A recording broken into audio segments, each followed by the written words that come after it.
صباح الخير، يا رب تكونوا بخير دايما وفي أفضل حال. النهاردة الفيديو التاني من سلسلة آه أساسيات مجال العلاقات العامة، وهنتكلم عن إزاي تكون بي آر جيد، أو اللي هو حد عندك صفات أو مهارات البي آر، أو أنا لسه داخل مجال البي آر. فإزاي أعرف لو أنا لسه بسرش على المجال أو عايز أعرف المجال مناسب ليه أو لا؟ ايه الصفات المفروض تكون في شخص البي ار. طبعا يعني من وجهة نظري ممكن عادي اكتسب الصفات دي، يعني لو مثلا حد انا مش اجتماعي ممكن احاول اكون اجتماعي تدريجيا خطوة خطوة. لو حد انا مش عندي مهارة التواصل او العرض برزنتيشن، ممكن احاول اتعلم ده تدريجيا يعني. ولكن برضو خلينا نعرف مع بعض ايه هي صفات او مهارات شخص البي ار. رقم واحد انه يكون اجتماعي. طب هل انا مطالب 24 ساعة اكون اجتماعي؟ لا، بس ابقى عارف امتى اكون اجتماعي وامتى لا. تمام تمام. رقم اتنين، حسن المظهر ومتحدث لبق جدا. دي نقطة برضو في البي ار، ان انا اكون على دراية كاملة بسياسة واهداف الشركة او التيم اللي انا متواجد فيه. تمام، ان انا ابقى عارف كل حاجة، لانه وارد اسألي في اي وقت لو لما يبقى مثلا في حاجة او يبقى في تواصل مع اي مكان بره خارج التيم، بيبقى بيقولوا للبي ار يجي ليه، لانه هو بعد الفاوندر على طول او بعد المؤسس التيم على طول. فالمفروض يبقى انا عارف كل حاجة، التيم ده اشتغل على كام ايفنت قبل كده، ومين السبيكر كانوا معانا، وهدف في التيم ورؤيته وكل التفاصيل دي. ان انا اكون منصت جيد، اسمع جيد، احاول اسمع قبل ما اتكلم واحلل الكلام. ان انا يكون عندي مهارة الكتابة الرايتنج. ليه؟ لانه وارد في اي وقت مثلا لما ان شاء الله نعمل ايفنت يكون في مثلا في ضيوف وفي سبيكر وكل الكلام ده، ايفنت اوفلاين، فاحنا هنكتب عن الايفنت ده مثلا في جريدة او مجلة. فعلى الاقل هبعت للشخص في الجريدة دي او الصحفي بعض المعلومات او المعلومات اللي حابب ينشرها عن الايفنت، فانا اكون عندي مهارة الكتابة. طب برضه حابب اوضح نقطة، هل كل المهارات اللي بنذكرها دي لازم ان انا اكون عندي بنسبة 100%؟ لا، مش ضروري، بس تدريجيا واحدة واحدة هنتعلم، يعني ايه، هتلاقي نفسك تتعلم. فمش لازم ان انا ابقى مثلا عشان اجي ادخل مجال باور يبقى انا عندي كل المهارات دي 100% او مكتمل، لا. تدريجيا ان انا مثلا اشتغل على المهارات دي. تمام، ان انا يكون عندي القدرة على الاقناع، وبرضه كمان التفاوض والبرزنتيشن والتواصل والثقة بالنفس واللغة. برضو اللغة مهمة جدا. برضو مهارات الكمبيوتر، الوورد، الاكسل، الباوربوينت. ان انا برضو يكون قادر ابني شبكة علاقات، ويكون معايا شبكة علاقات في كذا اماكن او كذا محافظة او من تيمات مختلفة. كل ده هيسهل عليا لما اجي اخلص اي ديل او اي حاجة شغالة، هتلاقي الدنيا تخلص بسهولة. ليه؟ لانك انت معاك معارف، معاك علاقات. فمثلا انت محتاج تعمل ايفنت اونلاين مثلا، هيكون يتكلم عن تأهيل الشباب لسوق العمل، فانت عارف مثلا حد سبيكر هيتكلم عن جزئية السيرة الذاتية، حتى هيتكلم عن لينكد ان. تمام، فدي هتوفر عليك وقت ومجهود. تمام تمام. وطبعا البي ار الشاطر برضه يفضل يكون متواجد على لينكد ان. ليه؟ عشان انا لما هاجي مثلا ابحث عن حد، لو انا مش معايا علاقات دلوقتي وهبحث مثلا عن سبيكر او حد يجي يتكلم في المجال ده، فانا افضل حاجه ان انا ابحث على لينكد ان. هبدا اعرف اكتر عن الشخص ده، طب ايه الاماكن اللي اشتغل فيها قبل كده جدا فيها سكينة، طب الفيدباك، انا ممكن اتواصل مع التيم ده اصلا واقول لهم انتوا في فلان قدم معاكم مثلا سيشن، طب ايه رايكم فيه، طريقه التعامل، اسلوبه، طريقه الشرح، بتبسيط المعلومه، كل النقاط دي. تمام. برضو التنظيم واداره الوقت مهمين جدا، ان انا اعرف اكتب ايميل. نقطة مهمة جدا ان انا اعرف اصيغ ايميل. ليه؟ لانه وارد مثلا دلوقتي انا تواصلت مع حد من السبيكر او حد من الضيوف، ف اللي هو هيقول لي مثلا طب تمام ابعت لي التفاصيل، بس ابعت لي ايميل، لانه في الافضل في سبيكر مثلا بيبقى الافضل بالنسبه لهم انك تبعت لهم التفاصيل على الايميل. في حد تاني افضل على الواتساب. تمام، في ناس ما بيبقاش اصلا متواجد على منصه السوشيال ميديا، زي كان حد قبل كده على ما اتذكر، كان لما كنا معاه يعني حابين نتواصل قال لك ابعت لي ايميل انا هرد في اي وقت. بس برضو التسويق، الماركتينج، برضو قشور، مش لازم ان انا ابقى فاهم نسبة 100%.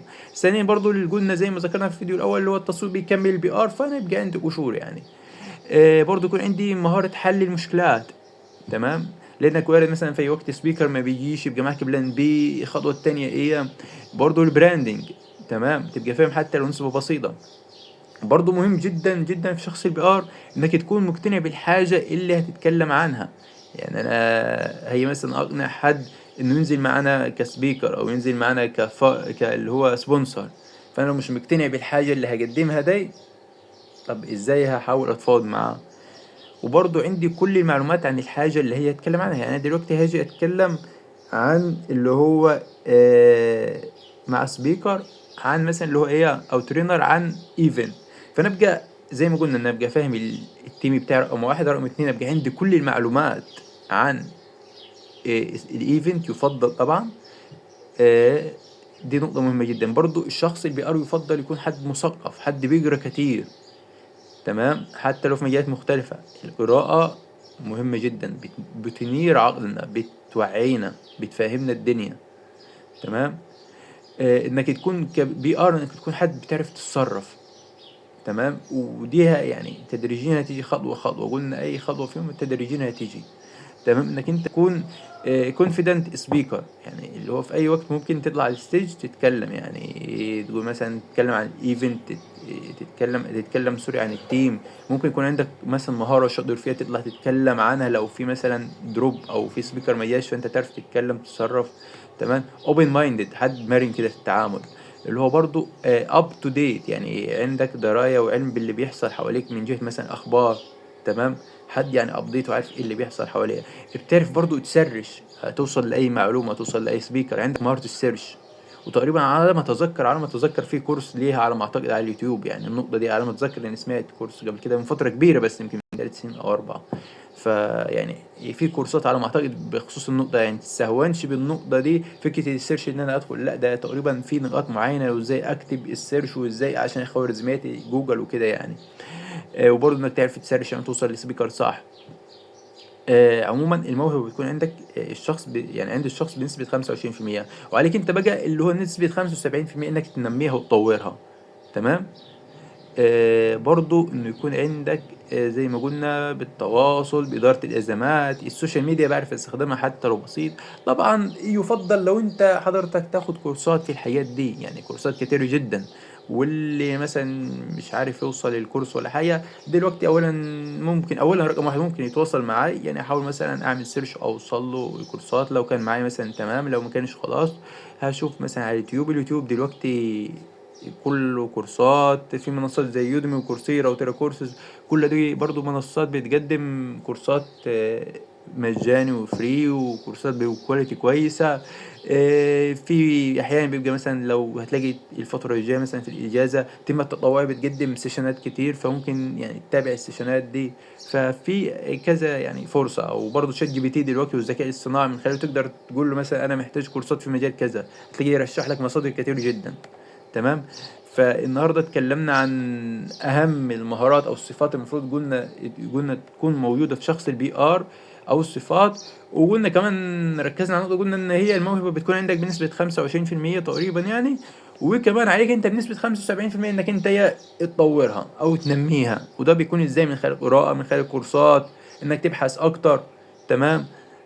ده كان ملخص سريع عن ايه اهم المهارات او الصفات المفروض يكون في شخص البي ار.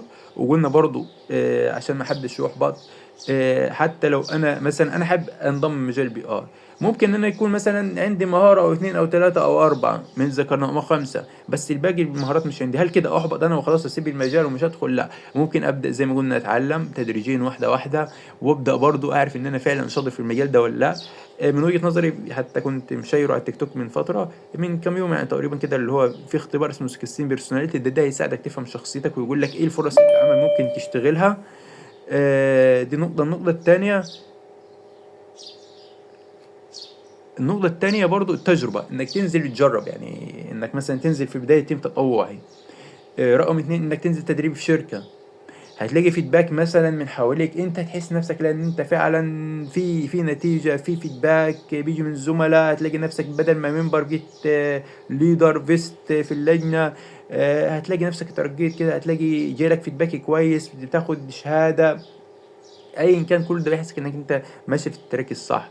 حتى لو كان فترة في البداية مثلا محبط شوية او ايا كان، لا فيش مشكلة، بنتعلم تدريجي.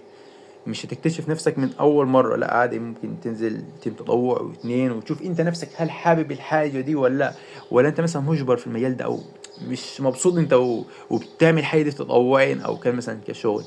فالتجربة بجانب انك تعمل اختبار مثلا زي 16 بيرسوناليتي، شايف دي انه دي هتساعدك تفهم اكتر شخصيتك وانت شاطر فيها. دي كل النقاط اتكلمنا عنها النهاردة عن البي ار، اذا تكون حد عندك المهارات او الصفات. ودمتم بخير، يعني نتمنى يكون فيديو استفدتوا منه حتى لو بنسبة 1%. وتابعوا بقى ان شاء الله سلسلة الفيديوهات القادمة. شكرا.